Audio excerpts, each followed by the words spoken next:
So here we go. So the protocol is on the screen. I just want you to read it for 2 minutes.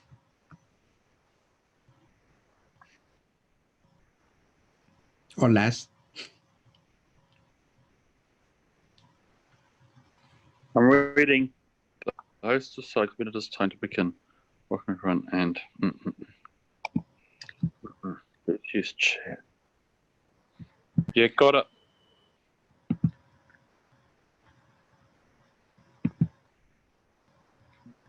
Good morning. I'm Shola Gagu from Nigeria. Okay, and now I will introduce Olga. So, Olga, thank you for being here. Olga lives near Barcelona, Spain. She works as a computer analyst and has also a degree in philosophy.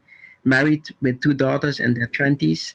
She found the Urantia books through JJ Benitez or GG Benitez books and has been reading the Urantia books since 1995. She has been in different positions of service to the Urantia community since 2004, and presently she is in charge of the Spanish and Portuguese branch of the Urantia Book Internet School, UBIS. Author of 4 novels inspired in the book, as well as other essays, workshops, and presenters at Urantia conferences. It's an honor to have you here, Olga, and the floor is yours. And for everyone who have questions, please use the chat. You can raise your hand, or you can ask a question there, and or you can answer a question when Olga asks you to answer a question or whatever. Okay, so Olga, you can continue. Thank you, Antonio. Hello, everyone. First of all, I would like to share my screen to put a presentation. And let me see if I can run the presentation. Oops, I have one here. Okay, let's start. When we read the part 4 of the book, we cannot help feeling the midwayers are not just describing the facts of the 7th bestowal of Michael of Nevadon, but also conveying very valuable insights for the success of the 5th Epochal Revelation.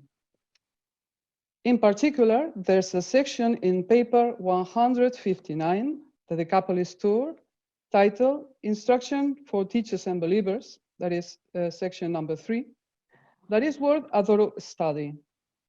These instructions were a part of a speech that Jesus gave to guide those who preach truth and to activate all who teach the gospel of the kingdom. Therefore, I invite you to reflect with me on each one of these paragraphs containing these deep teachings. Probably many other meanings, other thoughts will come to your minds. The most important thing here is to grasp the truth, beauty, and goodness in these teachings and to convey them in our daily living. Let's start then with these teachings of Jesus, summarized and stated in modern language. They say, always respect the personality of man. Never should a righteous cause be promoted by force. Spiritual victories can be won only by spiritual power. José Luis Aranguren, a Spanish philosopher already deceased, said in his essay Ética, Ethics, we should never fight in an unfair way, not even against unfairness. And this is completely true. We cannot use illicit methods to convey what is illicit to us. And the use of force is indeed an illicit method that doesn't respect at all the unique personality of each one of our fellows. No matter how much we think the book teachings are very superior compared to any other doctrine, religion, or system of thinking, we should never impose them to anyone. For thus, we are not respecting their personality, their path, their free will. Let's move on. Overpowering arguments and mental superiority are not to be employed to coerce men and women into the kingdom. Let's be honest. How many times were we compelled to feel superior just to know a revelation that is very little known in the world today? And how many times have we felt the urge of using sarcasm or hurtful comments in front of people that don't believe or think the same as we do? Next, while emotion as a factor in human decisions cannot be fully eliminated, it shouldn't be directly appealed to in the teachings of those who would advance the cause of the kingdom. This insight is most valuable to me. It reminds me immediately the Christian churches and their use of human emotions in order to strengthen the bonds among the members of the community of believers and, above all, between the members and the religious teachers. I think we should be alert and careful and follow the guidelines the Master gave to us. Make your appeals directly to the divine spirit that dwells within the minds of men. Do not appeal to fear, pity, or mere sentiment. These resources above mentioned are just the most used by institutionalized religions, among which Christianity, the religion about Jesus, is not an exception. How many times were we threatened to the eternal punishment of hell if we commit sin? How many times did we feel pity when told about the benefits of penitence, emphasizing, for example, the suffering experienced by martyrs in the early Christianity? Since we are in charge of disseminating the glad tidings, we should have into account always that our fellows have also a divine spark within, their thought adjusters. Just for that, they deserve our respect and consideration. Let's think of them as pilgrims of time and space, because this is just what they are, they and us. Let's move on. In appealing to men, be fair. Exercise self-control and exhibit due restraint. Show proper respect for the personalities of your pupils. Remember that I have said, behold, I stand at the door and knock, and if any man will open, I will come in. And this is the attitude. We shouldn't come into a house if its owner doesn't give permission to us. People value very much that their freedom of thinking and acting is to be respected. This is the red line we must never cross when disseminating the revelation. Otherwise, we wouldn't be consistent with the teachings of true freedom that the fifth revelation offers to us. This is just one paragraph, and we have drawn many teachings. And this is the only first one. We come to the next one. In bringing men into the kingdom, do not lessen or destroy their self-respect. While overmuch self-respect may destroy proper humility and end in pride, conceit, and arrogance, the loss of self-respect often ends in paralysis of the will. It is the purpose of this gospel to restore self-respect to those who have lost it and to restore it in those who have it. Even though it may sound like a commonplace, it's fundamental to love oneself first in order to love and serve the others.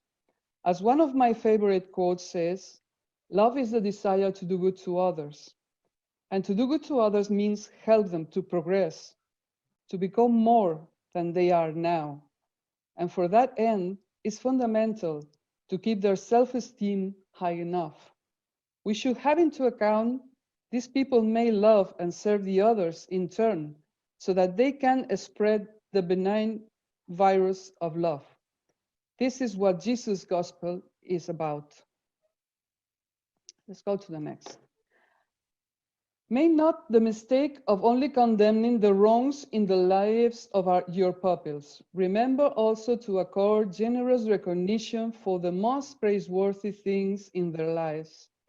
Forget not that I will stop at nothing to restore self-respect to those who have lost it and who really desire to regain it. The Master applied this rule of behavior, and we should do that too. How many times do we regret or criticize what we think other people do in a wrong way? We are too generous with criticisms and too greedy with compliments. It's not that we have to praise every trifle, but everybody has their good points to recognize, and we should make our fellows feel appreciated and valuable. Who could resist our sincere compliment? Thus, people will have a more receptive attitude immediately. Let's move on. Take care that you do not wound the self-respect of timid and fearful souls. Do not indulge in sarcasm at the expense of my simple-minded brethren. Be not cynical with my fear-ridden children. I know very well how difficult it is for timid people to express their ideas and thoughts in front of others. If we, on top of that, wear them out emotional and intellectually using sarcasm, not only their self-esteem will be damaged, but also they will be even more reluctant to open their hearts by fear of being hurt. That's why it's so important to listen and to have a loving attitude so that they feel confident. Sarcasm and irony are very appealing resources because they put the person who used them in a position of intellectual superiority. But it's not about feeling superior, but helping others to see the treasures of the temple by themselves. Let's move on. Idleness is destructive of self-respect. Therefore, admonish your brethren ever to keep busy at their chosen tasks and put forth every effort to secure work for those who find themselves without employment. Even we may think it's better to live doing nothing. Work really dignifies people, and there is no more destructive thing for self-esteem than being unemployed. That's why one way to help the others is to help them in finding a way to keep them busy, a job that makes them happy and useful for their families and for the society. It's good to make the Urantia book teachings known, but we shouldn't forget that they are about helping the others in what they may need. Even if these needs are mundane, they're also necessary, and we should not ignore them. Next quote. Never be guilty of such unworthy tactics as endeavoring to frighten men and women into the kingdom. A loving father doesn't frighten his children into yielding obedience to his just requirements. Once more, we shouldn't use illicit tactics to achieve illicit ends, because this invalidates our good intentions automatically. Fear never is or can be a illicit tactic, and if the Father doesn't use it with us, since he is a loving Father, then we shouldn't use it with our brothers and sisters. No one should be forced to enter the kingdom, no matter how good this would be for them. The free will of our fellows is sacred, and is it ours? As the Master said a few paragraphs before, we have to show the door and invite them to come in, never to drag them in. The respect towards free will of the others is an act of love to them. Let's move on. Sometime the children of the kingdom will realize that strong feelings of emotion are not equivalent to the leadings of the divine spirit. To be strongly and strangely impressed to do something or to go to a certain place doesn't necessarily mean that such impulses are the leadings of the indwelling spirit. Too often, this is really hard to tell. We feel many times some urges within us that we assume as coming from the leading of our Father Juster. But to what extent is it true?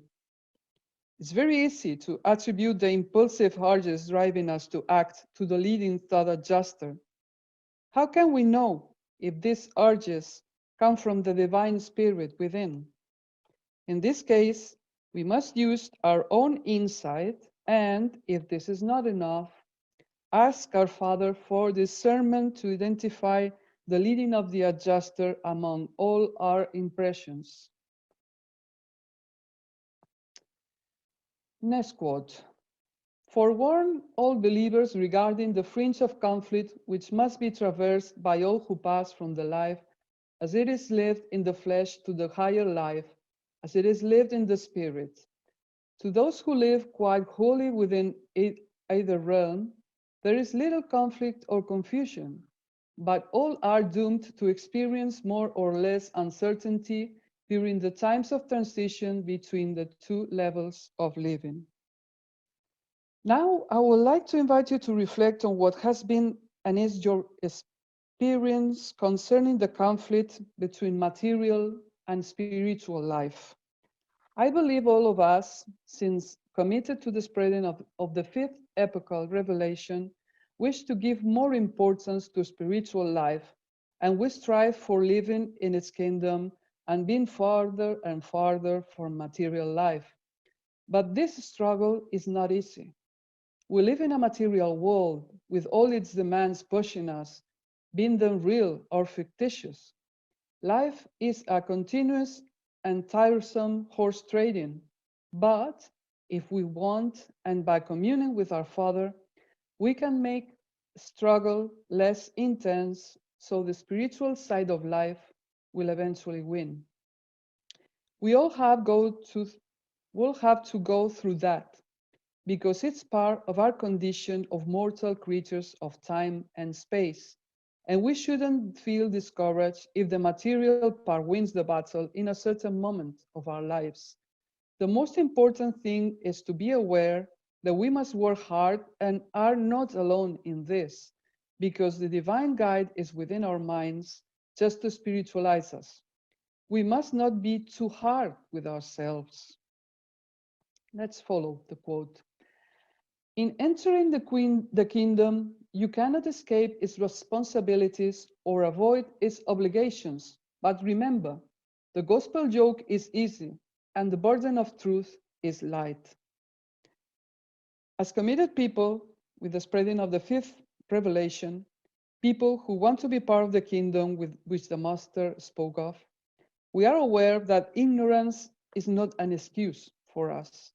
We know who we are, where we come from, and where we go. And the dual fact of the fatherhood of God and the brotherhood of men makes our lives consistent with this. The Master doesn't ask for our intellectual consent towards this dual truth, but he asks for living his truth each and every moment in our lives. It's not easy, but it's not impossible either. As long as we make this truth ours in a way that living according to that becomes as natural and automatic as using our native language. It's true that we had to learn it when children, but we did it in a natural way, and now we use it more than satisfactorily to express our ideas and feelings. Our progressive spiritualization works in a very similar way to learning our native language. We have to practice daily, using the reinforcement of a regular connection with our adjuster by prayer and meditation. And one day, our reactions will be automatic. We won't even be aware of thinking, I have to do this because this is the right thing to do. Furthermore, we won't feel as restrained or deprived. The master doesn't ask for self-denial or sacrifice, but making the kingdom real within us and putting it in practice with joy. Let's move on to the next quote. The world is filled with hungry souls who famish in the very presence of the bread of life. Men die searching for the very God who lives within them. Men seek for the treasures of the kingdom with yearning hearts and weary feet, when they are all within the immediate grasp of living faith. These words reminded me the episode in which Jesus and Ganit helped a lost child to find his mother. Let's remember here the words of the Master. It's in paper 132, The Sojourn at Rome. You know, Ganit, most human beings are like the lost child. They spend much of their time crying in fear and suffering in sorrow, when, in very truth, they are but a short distance from safety and security, even as this child was only a little way from home. And all those who know the way of truth and enjoy the assurance of knowing God should esteem it a privilege, not a duty, to offer guidance to their fellows in their efforts to find the satisfactions of living. Did we not supremely enjoy this ministry of restoring the child to his mother? So do those who lead men to God experience the supreme satisfaction of human service. So why are we, human beings, so stubborn and insist on searching outside what we already have inside? Maybe because the inner search is the most difficult one, as paradoxical it may sound. But I add the other idea appearing in this paragraph of paper 132. To those who know God, it must be a privilege to help the others to know God. This is just what service is about. But let's go back to paper 159 and the section that we were considering. Faith is to religion what sails are to a ship.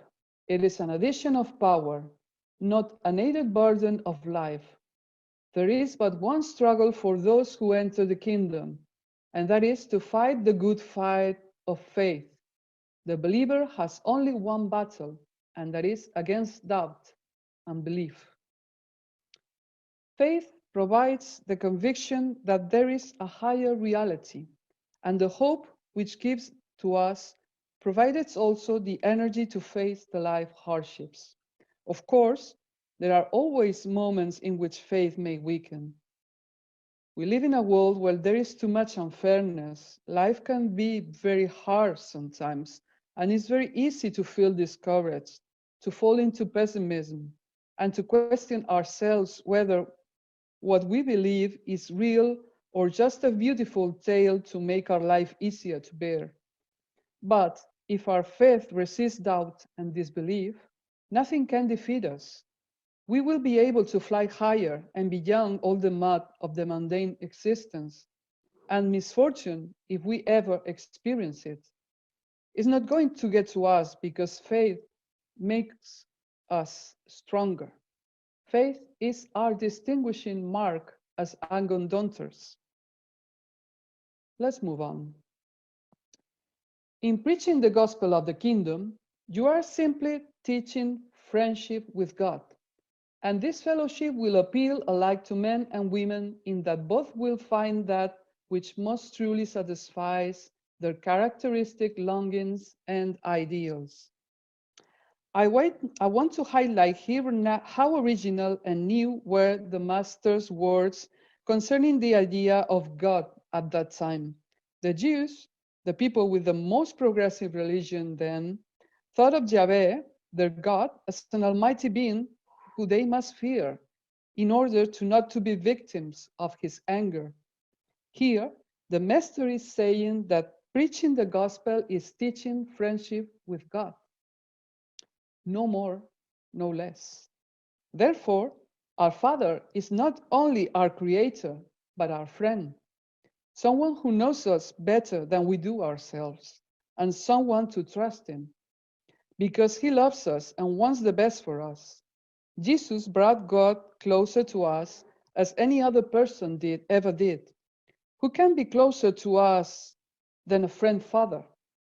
Thinking of God this way gives us strength to think that no matter if the rest of the humanity leaves us, there is someone that never will. And in addition, he will make us be more than we are now. Let's keep with the quote. Tell my children that I'm not only tender of their feelings and patient with their frailties, but that I'm also ruthless with sin and intolerant of iniquity. I am indeed meek and humble in the presence of my Father, but I am equally and relentlessly inexorable when there is deliberate evil doing and sinful rebellion against the will of my Father in heaven. One thing is the attitude that divine beings have before personal beings, and another thing is the attitude towards a deliberate transgression to the Father's will. As a divine counselor says in paper 2, God loves the sinner and hates the sin.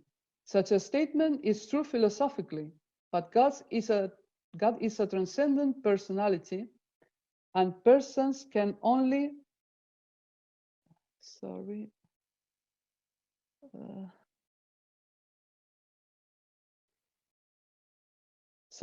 persons can only love and hate other persons. Sin is not a person. The love of God saves the sinner. The love of God destroys the sin.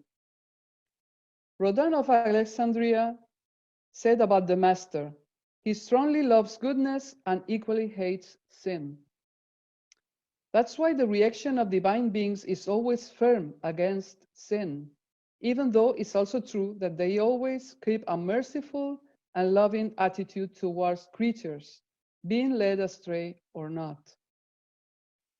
Let's go back to paper 159.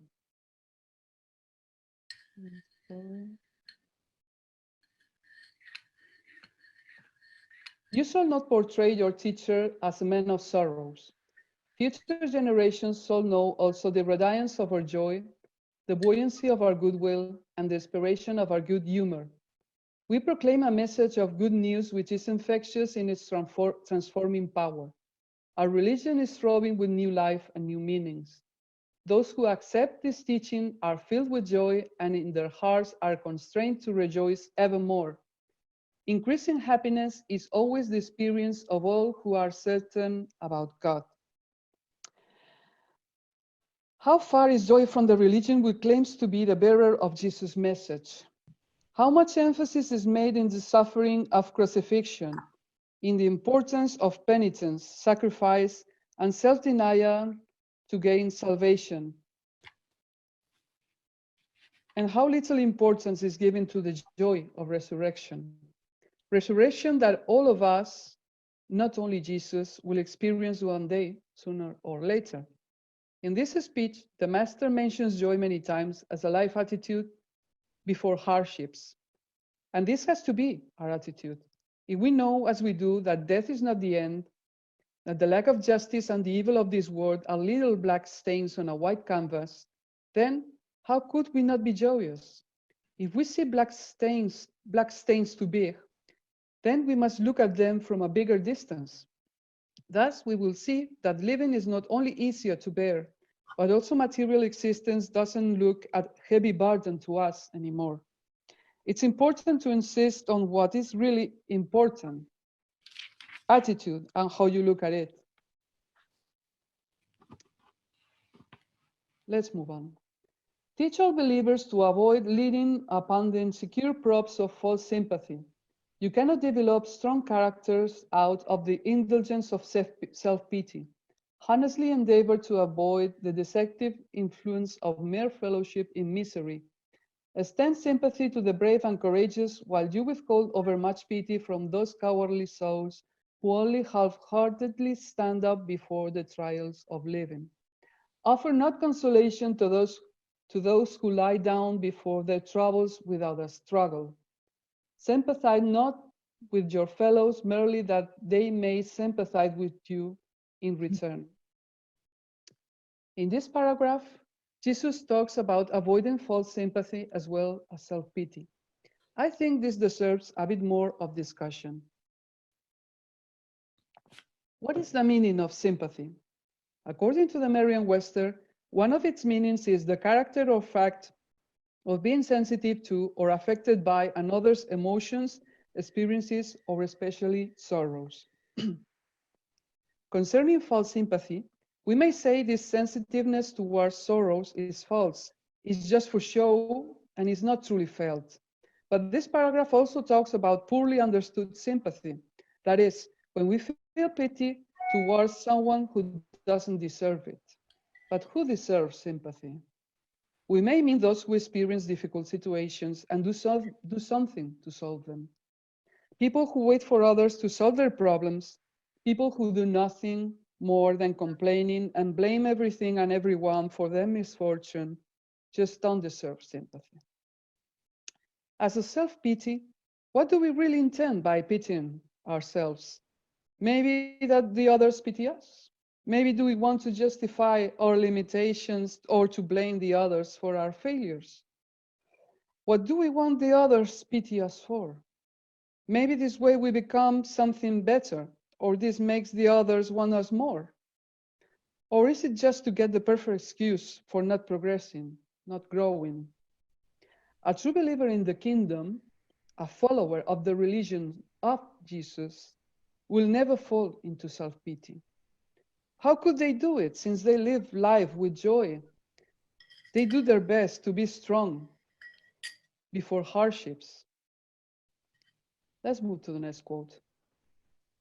When my children once become self-conscious of the assurance of the divine presence, such a faith will expand the mind, ennoble the soul, reinforce the personality, augment the happiness, deepen the spirit perception, and enhance the power to love and be loved. All the believers in the religion of Jesus, and of course in the fifth revelation, must have in mind the benefits of having a divine spark within us, a little piece of the universal Father inside our minds. But let's study in deep each one of these statements on this paragraph. Jesus says that faith expands our minds. We are not talking about blind faith, the impulsive consent to statements made by other people or holy texts. Living faith, reasoned faith, makes us more open-minded always because truth can be everywhere. Those who have faith in realities beyond human existence are seekers by definition. Faith ennobles the soul. We are sons and daughters of God by faith, and therefore we see the others as sons and daughters of God as well, as our brothers and sisters. Faith reinforces our personality. Faith makes us face life better, for we know there are better things to expect than what we are experiencing now in this life. Faith augments our happiness. The hope that faith gives to us makes us happier even in objectively hard situations. It's not about the happiness that money or other material things supposedly give, but a more profound and lasting happiness which does not depend on something as volatile and fleeting as our material welfare. Faith deepens our spiritual perception. Learning by faith that we have within us a Father fragment makes us be alert towards its divine guidance. Strive for keeping in tune with it. This makes us more receptive to spiritual values. And lastly, faith enhances our power to love and be loved. How could we not love someone having a divine spark within? All humans with normal minds are endowed with this divine gift of the Heavenly Father. We may be different physically and intellectually, but we have the same spiritual endowment, the same potential to reach paradise and to stand at the very presence of God. Now, let's go to the last paragraph of Jesus' teachings in this section. Teach all believers that those who enter the kingdom are not thereby rendered immune to the accidents of time or to the ordinary catastrophes of nature. We tend to believe that having the privilege to know the marvelous teachings of the Urantia book makes us the ones, chosen people with a special mission.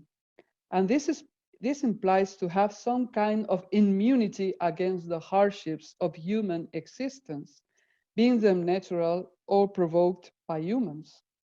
And this is true, but only partially.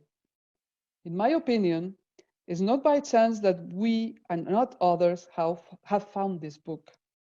In these early years of the dissemination of the fifth revelation teachings, I had the feeling that someone up there fostered that a group of truth seekers, initially small, found these teachings.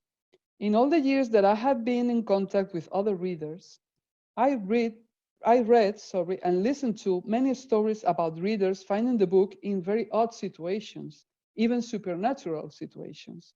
On other occasions, this discovery happened after a strong crisis, after asking mentally for help, or after long years searching everywhere. Some knew of the book, but they left it on a shelf for years. And one thing is true: everyone finds the book in the right moment, not before, not after. So I think it's true we were chosen, but it doesn't imply we belong to some privileged elite, meaning that life hardships are not going to knock our door anymore. I truly believe that if we were chosen, it's because we have the ability to give impulse to the glad tidings of the revelation, that our minds are fertile soil so teachings can blossom and bear fruit. So yes, we were chosen, but to work hard, not to gain public fame and recognition. But I will dare to nuance these statements. We are not immune to hardships, true, but our attitude towards them and the fact to see them as they are, fleeting setbacks that visit us in time and space, makes that these setbacks are becoming less and less frequent. Somehow, it's like we have already learned that lesson. And what's the point in repeating a lesson that we have already learned? Let's move on to the next. Believing the gospel will not prevent getting into trouble, but it will ensure that you shall be unafraid when trouble does overtake you. If you dare to believe in me and wholeheartedly proceed to follow after me, you shall most certainly by so doing enter upon the sure pathway to trouble. I do not promise to deliver you from the waters of adversity, but I do promise to go with you through all of them. Here, the Master makes a remark that we shouldn't overlook. The way to the kingdom is not a bed of roses, not only due to the difficulties inherent to it, but also because we take the risk to become an inconvenience to other human beings, to be in the eye of the hurricane in front of all those who want to subdue the others by fear and blind consent to their truths. Jesus of Nazareth lived firsthand the outcome to preach the truth of the gospel. And even though no one dies in the cross nowadays or is burnt in a bonfire, there are many ways to harm people: mocking, discredit, social isolation, and so on.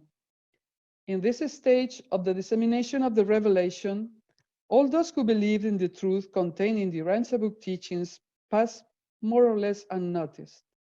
We are still very few, but there will be a time when we will be under the public eye, and we should be prepared by then. But we shouldn't be discouraged by these present and future setbacks. When we use cosmic perspective, temporal disgraces shrink. They become relative. Spiritual progress of mankind may be slow and winding, but it's on its way. We may take 2 steps forward and 1 step back, but eventually the final outcome will be positive. Furthermore, we are not alone. We have many celestial beings and many other spiritual aids working with us: the Father Juster, the Holy Spirit, the Spirit of Truth, the adjutant mind spirits. Not even one human being on this planet is totally and completely alone. no matter all their fellows have left them on their own. Well, now it's time to came to some conclusions. Once we got here, and after analyzing the master words on this section, I would like to summarize the most important ideas, in my opinion, about what Jesus said to the teachers and believers of his time, in order to apply this to the fifth revelation and its teachers and believers here and now. The first conclusion to me is making the teachings known is not enough. We must have the teachings within us. If there is something which automatically discredits people claiming themselves as religionists, it's doing just the opposite to what they claim to believe.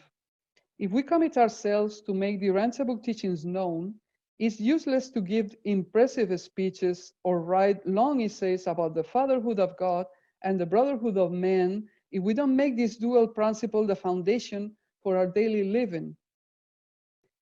If there is something that people tell immediately, is the inconsistency between our words and our doings.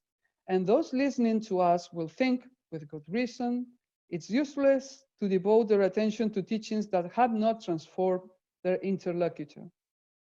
As believers in the fifth revelation teachings, we cannot fall into the same errors as institutionalized religions did. While it's true, it's good and desirable to deepen in the book teachings, it's not about become book scholars or experts. The Urantia book has such a depth and density of concepts that its study can take a lifetime, but we shouldn't lose sight of the fact that our final goal is to progress spiritually.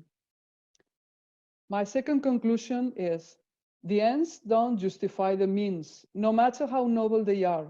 People are never means, but ends. It would be preferable to fail in the dissemination of the revelation than to succeed by deceiving other people, manipulating other people, or use them somehow. When we see people as a mean, we are denying they are our fellows. We don't honor the indwelling divine spark they have within. We are all endowed with free will, and this gift is sacred for all the celestial personalities. So this must be it to us too. It's pointless to force the dissemination of the revelation or try to speed it up artificially. Always we had to keep in mind that the Most High rule in the kingdom of men. They are wise enough to spread an idea whose time has come. When time has come for the fifth revelation, in a probably not very distant future, even though we don't really know when, there won't be any force in heaven or earth able to stop its progress. In the meantime, we had to work and prepare the soil for that moment. And don't expect to see some progress in our short sojourn on Urantia. Let's remember that many generations of humans worked in the first Garden of Eden, and they didn't even see Adam and Eve coming because they appeared on earth thousands of years after. My third conclusion is building, never destroying. Remember that Jesus never undervalued or made fun of others' beliefs, no matter how ridiculous they seemed. He just extracted the best in their beliefs and enhanced them, and thus he helped people to get higher truths. What could we get if we undervalue or make fun of someone? As I said before, what we get is their hearts getting locked to our words. And it's impossible to convey glad tidings to locked hearts. Materialism, in spite of losing its importance, at least revelators tell us the worst of it is in the past, makes that many people are suspicious of things like God and religion, and even more if they are told about a revelation outside the institutionalized religions. This is even more disconcerting to them. So we have to be very careful about the way we deal with these matters. The best thing to do is to try to look for points in common, to something to agree with, even though it's about the most basic ethic principles. Although some may say they don't believe in anything, everybody believes in something. And it's also true that there are much more good people than bad ones. The first ones grasp truth immediately. My fourth conclusion is being aware that we shouldn't expect public fame and recognition, but silent and anonymous work. The Urantia book was published in 1955 in English. In spite of progress has been made in the dissemination of the teachings, it's clear there are still very few people in the world knowing there is a book called the Urantia book. Sometimes I think that if we readers had created a secret organization, then the Urantia book would have been more publicly known, because human beings feel an irresistible attraction to secret and forbidden things. But this is not the goal we should follow. We don't want to attract a sudden popularity that would be eventually harmful to the spreading of the revelation. It's not wise to give wide publicity. We are not here to satisfy people's superficial curiosity. What we want is to make teachings known so that they transform people little by little, and thus making the world a better place, generation by generation. First, in our most immediate environment, and then, if occasion arises, in wider ones. This is the way: silent and constant work. In this society, where looking for the immediate and the fast consumption is the norm, we should strive for standing and creating something durable and good in our children, our family, our friends, our neighborhood, our city, our country, and our dear planet Urantia. Probably our names will be forgotten by history, but celestial beings and our Father in heaven recognize our efforts right now. And the day we will be able to communicate with them, they will express this recognition in words that we'll be able to understand, no doubt about it. My fifth conclusion: let's make joy our distinguishing mark. Remember what the Revelator said about Jesus. He was a man of joy, not of sorrows. Don't walk in life with a sad face, thinking you are sacrificing yourself for the others. Service is not about self-denial or sacrifice, but doing good to others with a sincere smile in our faces. We mustn't serve the others just because this is our obligation, but we want to do it, and furthermore, we are pleased to serve, for the pleasure we feel given is much better than the one we feel taken. Service must be our natural reaction to our life. It must be part of our character. If there is something that the Urantia book teachings give to us, it's just hope for a brighter future, not only for us, but also for mankind. Who wouldn't be happy with this perspective? My sixth conclusion: faith is the best fuel for our inner machine. Faith, as described in the Urantia book, faith trust, recent faith, faith in harmony with science and philosophy, is an endless generator of inner strength. Life circumstances challenge faith countless times, and we, as human beings, lose our hope sometimes or question if everything happens for the sake of a greater good.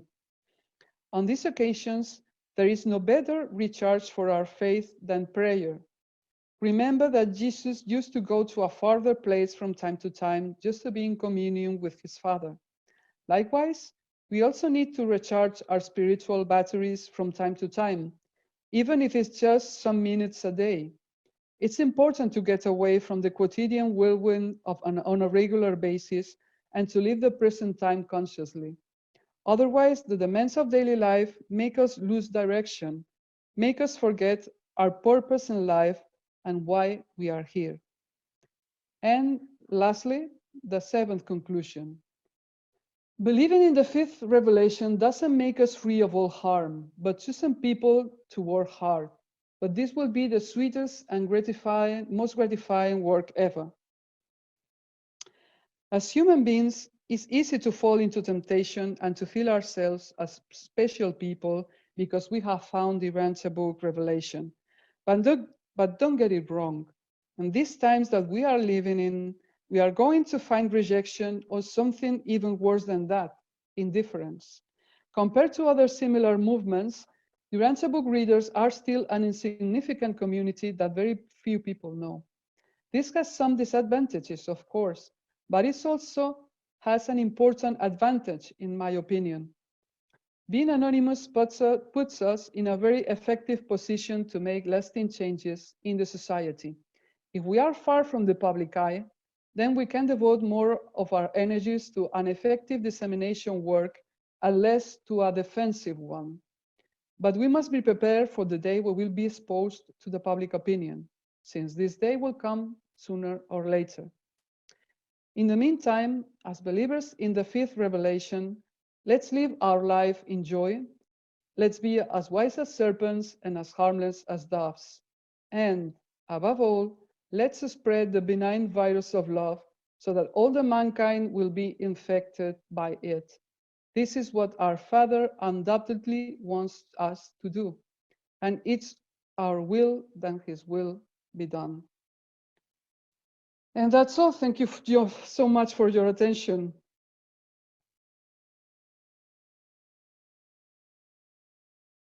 Thank you very much, Olga. Well, we still have like 8 minutes for questions. If there are any questions, feel free to ask them. If not, we take a break of 5 minutes and then we will continue with the presentation of Sebastian.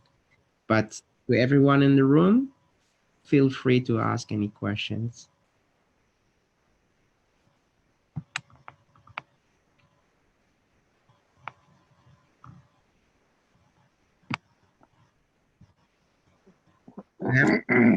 Yes, Pio?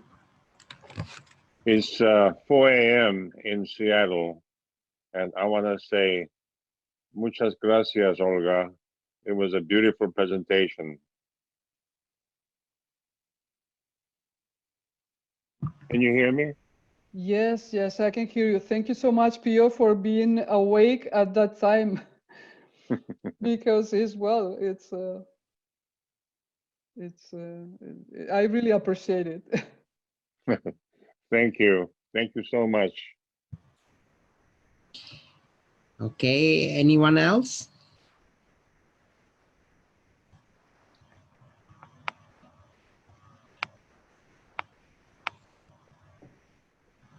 Okay, thank you very much, Olga. I think you did everything very clearly, no questions. Yeah. So we take a 5-minute break. Oh, Antonio, there was CDK77 raising his hand. Oh, okay. Yes, please.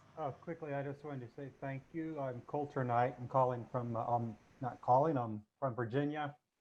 I wanted to thank Olga for a fantastic presentation. I wish we had more time for discussion. I'm used to discussion groups. But anyways, a fantastic presentation, and it's nice to be on here with everyone from around the world. Thank you. Thank you. I do want to say that this is an experiment. So in the future, we will try some different variations. So I think there will be also possibility then for more discussion via breakout session groups. Okay. Can I? Hello, I'm Rita from Australia. Yes, Rita. I'd just like to thank you, Olga, for urging us on to work hard and to leave something good behind in our children. I think that was a good point. Thanks for your time and your work. Thank you so much. Yeah. I want to extend a big hug to all of you, and please stay safe and, well, take care of yourselves, because what we have been through is serious. We are in Spain with, well, you know, we are in confinement, and it's a very difficult situation, but we are with a good cheer and with faith in our Father above, so everything is going to be okay. Yes, we hope so. Thank you. Okay. So if there are not any more other questions, Do we want to take a break or can we continue? It's up to you all.